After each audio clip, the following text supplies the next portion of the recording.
அம்புப்பட்ட தழும்புடன் காட்சியளிக்கும் இறைவன். திண்டுக்கல் அருகே உள்ள மானூர் பகுதியில் உள்ளது பெரியாவுடையார் திருக்கோவில். சுமார் 500 ஆண்டுகள் பழமை வாய்ந்தது. இப்பகுதியில் தான் இருப்பதை உலகுக்கு உணர்த்த சிவபெருமான் ஒரு திருவிளையாடலை புரிந்தார்.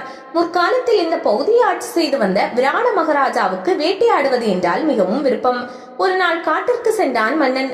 அப்போது சிவபெருமான் மான் உருவம் கொண்டு மன்னனின் முன்பாக போய் நின்றார். மயக்கும் அழகை கொண்டு காட்சியளித்த அந்த மானை பிடிப்பதற்காக பின்தொடர்ந்தான் விராட மன்னன். ஆனால் மானோ சிக்குவதாக இல்லை. முடிவில் மான் ஒரு புதருக்குள் சென்று மறைந்து கொண்டது.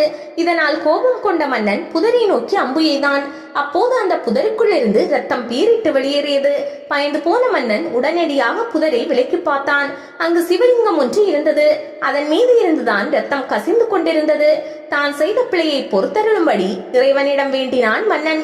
அப்போது இறைவன் அசரீரியாக வெளிப்பட்டு, நான் இங்கு இருப்பதை வெளிப்படுத்தவே இப்படி ஒரு நாடகத்தை நடத்தினேன் என்று கூறினார். பின்னர் இறைவனின் கட்டளைப்படி சிவலிங்கம் இருந்த இடத்திலேயே மன்னன் ஒரு கோவிலை அமைத்து பூஜை செய்தான். மன்னன் மானை துரத்தி வந்ததால் இந்த ஊர் மானூர் என்றானது. இத்தலத்தில் உள்ள சிவலிங்கத்திற்கு அபிஷேகம் செய்யும் போது அம்புப்பட்ட தழும்பை காணலாம்.